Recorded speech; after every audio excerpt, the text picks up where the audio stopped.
नमस्कार. पल्लवी रेसिपीजमध्ये सर्वांचे स्वागत आहे. आज आपण आषाढी एकादशी स्पेशल जिभेवर ठेवताच विरघळणारी उपवासाची वडी बनवणार आहोत. ही वडी बनवायला खूप सोपी आहे आणि अगदी 3 ते 4 साहित्यामध्ये बनवून तयार होते.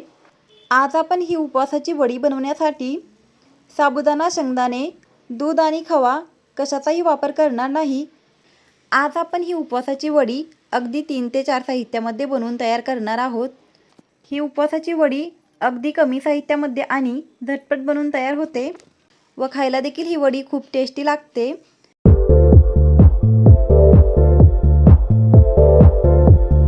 चला तर मग बनवूया आषाढी एकादशी स्पेशल उपवासाची वडी. उपवासाची वडी बनवण्यासाठी आपल्याला गॅसवरती एक कढई ठेवायची आहे आणि त्याच्यामध्ये आपल्याला अर्धा कप भगर घालायचे आहे. भगर आपल्याला कमी गॅसवरती भाजून घ्यायची आहे.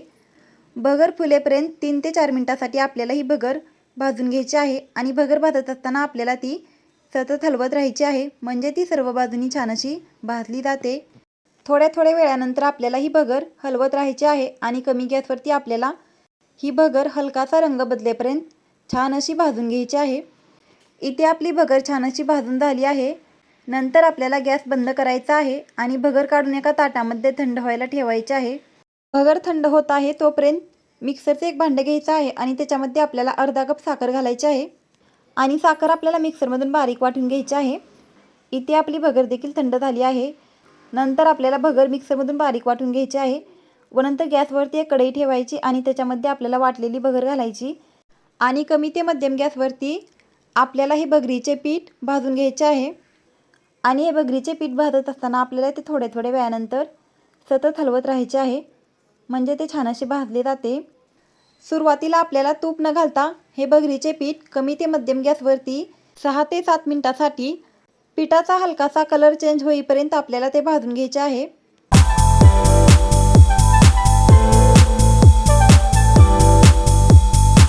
तरी ते साधारणतः 6 ते 7 मिनिटे झालेली असतील. मी कमी ते मध्यम गॅसवरती हे भगरीचे पीठ भाजत आहे. भगरीचे पीठ भाजत आलेले आहे. भगरीच्या पिठाचा हलकासा कलर देखील चेंज झालेला आहे. नंतर आपल्याला त्याच्यामध्ये तूप घालायचे आहे. तरी ते मी पाववाटीपेक्षा थोडेसे कमी तूप घेतलेले होते. त्याच्यातील इथे मी 3 चमचे तूप भगरीच्या पिठामध्ये घातले. तूप घातल्यानंतर आपल्याला भगरीच्या पिठामध्ये ते छान असे मिक्स करायचे आहे आणि गॅसची फ्लेम आपल्याला कमी करायची आहे व कमी गॅसवरती आपल्याला हे भगरीचे पीठ 1 ते 2 मिनिटांसाठी भाजून घ्यायचे आहे. थोड्या वेळानंतर मी भगरीच्या पिठामध्ये अजून 3 चमचे तूप घातले आणि ते पिठामध्ये छान असे मिक्स करून घेतले. तूप घातल्यानंतर आपल्याला कमी गॅसवरती हे भगरीचे पीठ 1 ते 2 मिनिटांसाठी छान असे भाजून घ्यायचे आहे.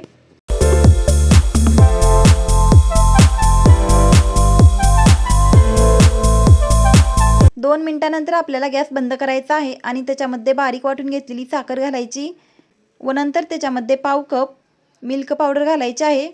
मिल्क पावडर घातल्यामुळे या उपवासाच्या वडीला खूप छान टेस्ट येते. यासाठी आपल्याला भगरीच्या पिठामध्ये पाव कप मिल्क पावडर घालायची आहे आणि ती छान अशी मिक्स करून घ्यायची.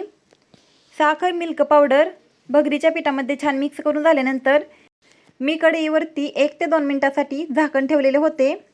2 मिनिटांनंतर त्याच्यावरचे झाकण काढून त्याच्यामध्ये आपण जे तूप घेतलेले होते ते शिल्लक राहिलेले तूप गरम करून घातले आणि छान असे मिक्स करून घेतले व नंतर आपल्याला गॅस चालू करायचा आहे व 1 ते 2 मिनिटांसाठी आपल्याला हे सर्व मिश्रण गरम करून घ्यायचे आहे. गॅसची फ्लेम आपल्याला कमीच ठेवायची आहे आणि कमी गॅसवरती आपल्याला हे मिश्रण 1 ते 2 मिनिटांसाठी मिक्स करून घ्यायचे आहे, म्हणजे हे मिश्रण थोडेसे ओलसर होते. 2 मिनिटांनंतर आपल्याला गॅस बंद करायचा आहे. जर या मिश्रणामध्ये साखरेच्या गाठी झाल्या असतील तर त्या आपल्याला उलटण्याने मोडून काढायच्या आहेत व नंतर मी याच्यामध्ये अजून 2 चमचे तूप घातले आणि ते उलटण्याने छान असे मिक्स करून घेतले. सुरुवातीला आपण पाववाटीपेक्षा थोडेसे कमी तूप घेतलेले होते व नंतर मी अजून 2 चमचे तूप याच्यामध्ये घातले. एकूण या उपवासाच्या वडीसाठी आपण पाववाटी तुपाचा वापर केलेला आहे. तूप घातल्यानंतर आपल्याला ते उलटण्याने छान असे मिक्स करायचे व नंतर आपल्याला हे उपवासाच्या वडीचे मिश्रण सेट करायला ठेवायचे आहे.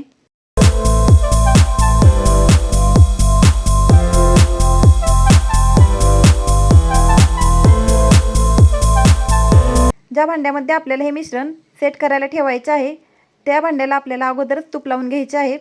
तर इथे मी एका ट्रेला अगोदरच तूप लावून घेतलेले होते. नंतर त्याच्यामध्ये हे मिश्रण ओतले आणि वाटीच्या साहाय्याने प्लेन करून घेतले व 10 मिनिटासाठी त्याच्यावरती झाकण ठेवले. आणि 10 मिनिटानंतर आपल्याला या मिश्रणाला कट मारून ठेवायचे आहेत. 10 मिनिटानंतर मी ट्रेवरचे झाकण काढले आणि उलटण्याच्या साहाय्याने या वडीच्या मिश्रणाला कट मारून घेतले. तर इथे मी चौकोनी आकारामध्ये या वडीच्या मिश्रणाला कट मारून घेत आहे, कारण ही वडी मी चौकोनी आकारामध्ये कट करणार आहे. या वडीच्या मिश्रणाला आपल्याला उभे आणि आडवे कट मारून घ्यायचे आहेत व नंतर आपल्याला ही वडी अर्धा ते 1 तासासाठी फ्रीजमध्ये सेट व्हायला ठेवायची आहे. 1 तासानंतर ही वडी आपल्याला बाहेर काढायची आहे आणि ट्रेमधून एक एक वडी काढून आपल्याला प्लेटमध्ये ठेवायची आहे.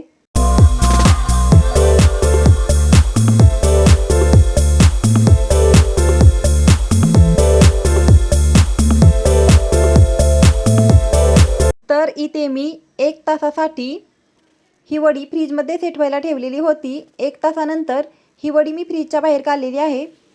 आता आपल्याला एक एक वडी काढून एका प्लेटमध्ये ठेवायची आहे. उलटण्याने आपल्याला वडीला अजून एक वेळेस कट मारून घ्यायचे आहेत व नंतर आपल्याला एक एक वडी काढून ती प्लेटमध्ये ठेवायची आहे.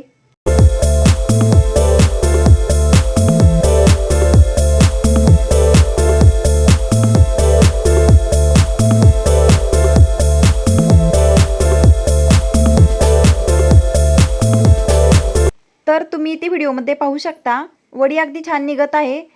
इथे आपली उपवासाची जिभेवर ठेवताच विरघळणारी वडी बनून तयार झालेली आहे. अगदी कमी साहित्यात ही उपवासाची वडी बनून तयार होते. आज आपण ही उपवासाची वडी 4 साहित्यात बनवलेली आहे व ही उपवासाची वडी खायला खूपच टेस्टी लागते. तुम्ही अशा पद्धतीने आषाढी एकादशीला ही उपवासाची वडी बनवून पहा. अशा पद्धतीने तुम्ही जर ही उपवासाची वडी बनवली तर ही उपवासाची वडी सर्वांनाच खूप आवडेल. या उपवासाच्या वडीमध्ये तुम्ही विलायची पावडर देखील घालू शकता, त्याच्यामुळे उपवासाच्या वडीची टेस्ट अजून छान येते. इथे आपली पांढरी शुभ्र आणि मऊसूत अशी जिभेवर ठेवताच विरघळणारी उपवासाची वडी बनून तयार झालेली आहे. या वडीमध्ये आपण मिल्क पावडरचा वापर केलेला आहे. मिल्क पावडरमुळे वडीला खूप छान टेस्ट येते.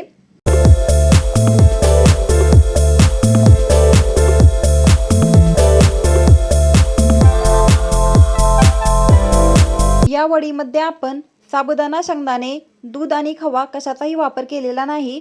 अगदी कमी साहित्यात आणि कमी वेळेत ही उपवासाची वडी बनवून तयार होते व या वडीमध्ये आपण दूध व खवा न वापरल्यामुळे ही उपवासाची वडी अगदी 15 ते 20 दिवस देखील चांगली राहते. तर इथे आपली आषाढी एकादशी स्पेशल जिभेवर ठेवताच विरघळणारी टेस्टी अशी उपवासाची वडी बनवून तयार झालेली आहे.